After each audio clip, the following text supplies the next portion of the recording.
G'day, welcome back to another episode of In 5. I'm Andre Rodrigues. And I'm Annabelle Earth. Today we have our very first band on set.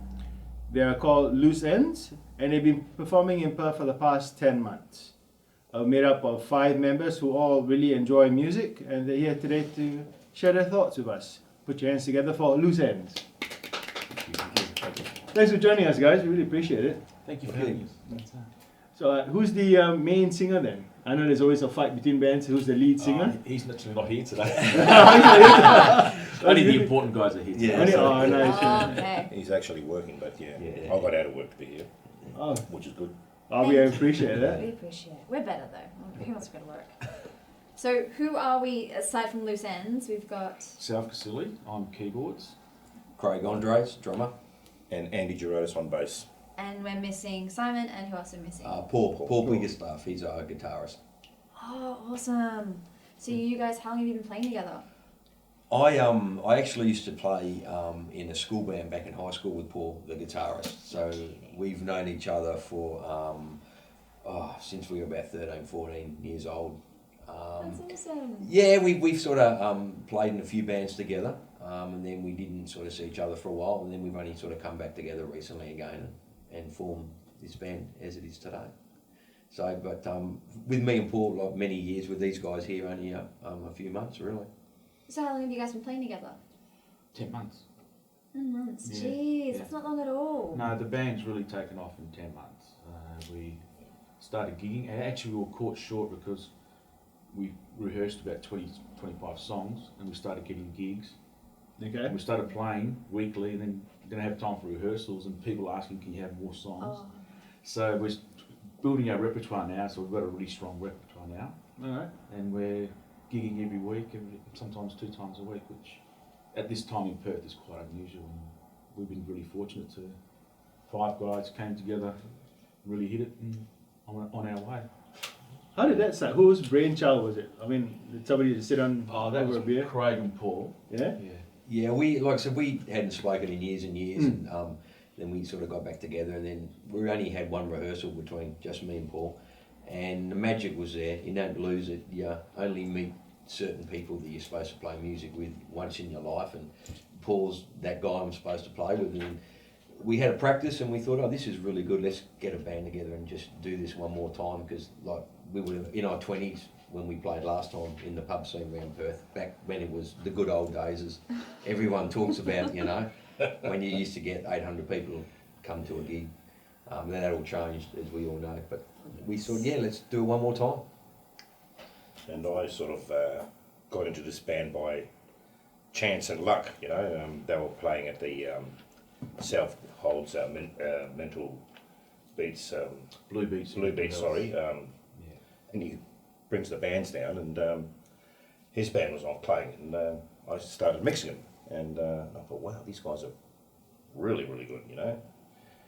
And one thing led to another, and Paul's been after me for about 2 years to try and get me in the band. I feel crook, but it all fell together, and when I came into the band, it was just like, I don't know, it was just incredible for me, playing with these fellas here, and I've been here since. Yeah. And That's good. I was in a previous band doing some Rolling Stones and David Bowie covers, and Paul happened to see me about 2-3 years ago, and he'd been asking ever since if I could join in, but I was away from music for about 2 years due to mental health, and Paul came along and said, we've got a band going, you want to join? I said, yeah, and couldn't have met 4 other guys who were so understanding, and it's just like a brotherly community for us. You know, we just all look after each other, and the bonus is we can play music and we love each other's company, and it shows on stage because everyone sees that we all get on. Sure. It's the first band that I've ever played in. At the end of the gig, we just go around, hug each other, and that's what it's about. That bonding, that friendship, and that comes across. So. No, I think it's really heartwarming to see. Too many bands nowadays, I reckon they're all into the let's smash the guitars after a gig and rock on, but How do you do that? it's good to see some good I've old... always said, instead of smashing it, go give it to someone who can't afford one. True. Exactly, I agree. And you guys play mostly covers or your own? Yeah, we've been really critical of which songs we select to play, and we often headbutt over it. I'm sure you do, yeah. Yeah, We do, but we do. it's been really good because the songs we play are the ones that suit us, and ultimately it's the ones that the crowds like as well. And it's all coming back from what Craig said. It's all about our youth. You know, we're all in our 50s. No. I'm the youngest. Oh, we are all in our 50s, and to relive those memories and to bring it out, and people still enjoying those, and even the other couple of gigs we've had 18-year-olds getting up and really gigging out with us as well. So Nice, 18-year-olds. And they're playing the songs that you like. Wow, that shows a nice range of music that they listen to. Honestly, what is it with you guys? And a couple of generations later, you're like, young people do not know anything about rock music from the 80s. We know all today's of music? it. No, I don't agree. Do you have any advice for the younger viewers that maybe want to go down this path and make it a career? I wanted to do music as a career for myself, and I remember being around 12 years old, and my father, and he was from England, very hard man, very old school, and he said, "What do you want to do?" And I said, "I want to do music for a living." And no, don't do that, you know. And he talked me out of it, and Okay. so I just made it a part-time thing, and I regret that because I think that looking back now, I think I was good enough to actually have made a career out of it. So my advice would be, if you're really passionate about what you do, and you really believe in yourself, then it doesn't matter what anyone else says to you. Take that chance because you only live once, and don't die wondering, could I, should I? And should I? Yeah. Just do it, and if it works out, great, and if it doesn't, well then life goes on and do something else. But give it a shot for sure. Give it a shot. What I say is believe in yourself and just do it. Oh, Don't listen to anyone else. Listen to your heart. You know, like with me, I should have pursued it a long time ago. Well, I've done it when I was 15, 13, 14, 15. And people sort of say, "Oh, no, you're not going to get anywhere," and all that. But I wish I listened to myself and did it. Yeah. You know.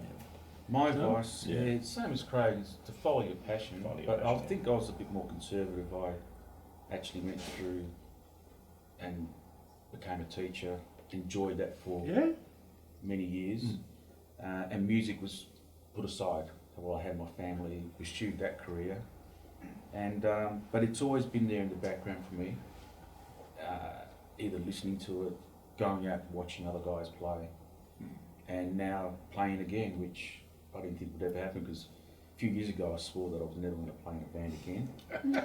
You know, and look how that turned out. Too much drama. well, yeah, it was, and it really affected my mental health, Yeah. and I had to really take stock of that.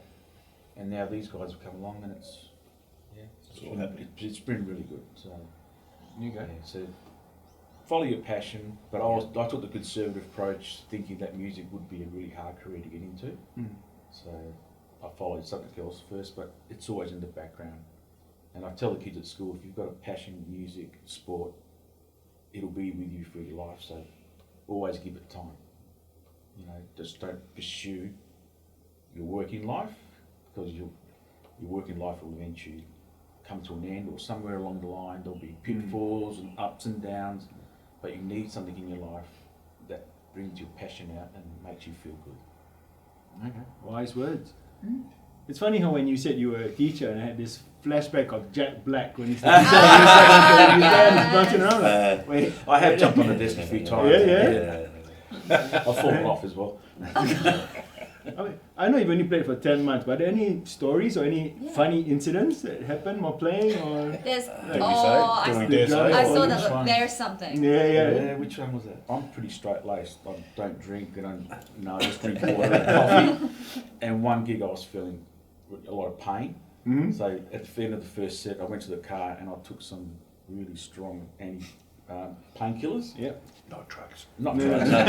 Don't do drugs. And they really kicked in quickly. Okay. And my wife noticed in the audience that I was just spaced out behind my And these guys, I can't remember that set and a half after that, because I was just zoned out, and for me that was really unusual. So these guys were looking at me, and I was just. You played well. Yeah. I broke my finger. I think it was our second gig we ever had. First song in, of course, being the drummer, it's a bit as you hold the stick, and sometimes you hit the rim of the drum, and I came down and hit it with my finger, and as soon as I hit it, it went crack, No. and I knew I'd broken it, and then within a minute it had gone black and swollen up, and of course trying to hold a drumstick with a broken finger is a bit hard, so every second song they'd see a stick go flying across the stage, and I'd have to grab another one because I couldn't hold them, and in the end I'm running out of sticks. I'm thinking, don't drop another one or you'll be drumming one-handed. But so we managed to get through, but it was You've done a good job. Yeah, it was pretty bad break. For all your new fans, do you guys have a website or a social, anything that they can contact you it's on Facebook, Loose Ends Perth, or even just Loose Ends with a Z on the end. And all our events are listed and updated daily. And there's photos, there's videos.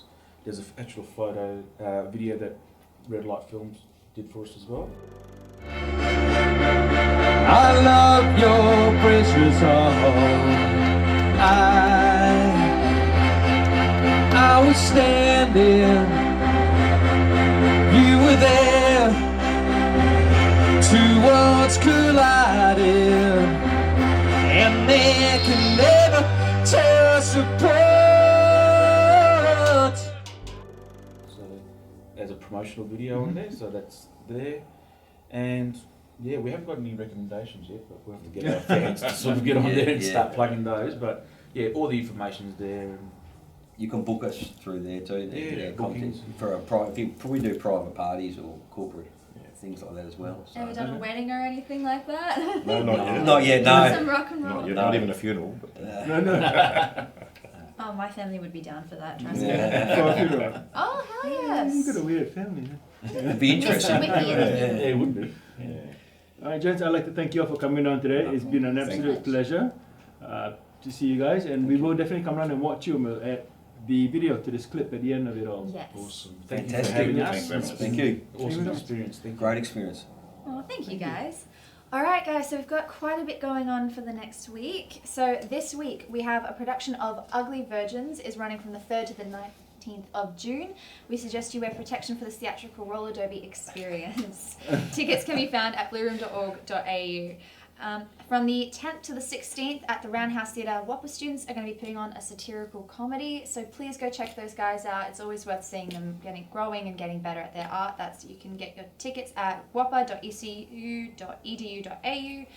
Say that 10 times fast. And His Majesty's Theatre is putting on a musical comedy called Crazy for You, running from the 11th to the 17th. So you can book at ptt.wa.gov.au. Hi guys, thank you so much for watching the show. Don't forget to like, subscribe and click the notifications bell to be up to date on all of our content. And please comment below and check out our socials, the descriptions are down below. We also like to thank our sponsors, Malaga Print and Signs. And for all your social media needs, please contact Karen and Vicki, whose links will be at the bottom of this page as well. I'm Annabelle Earth. And I'm Andre Rodrigues. And this is In 5. Don't forget to tune in next week, guys. See ya. See ya.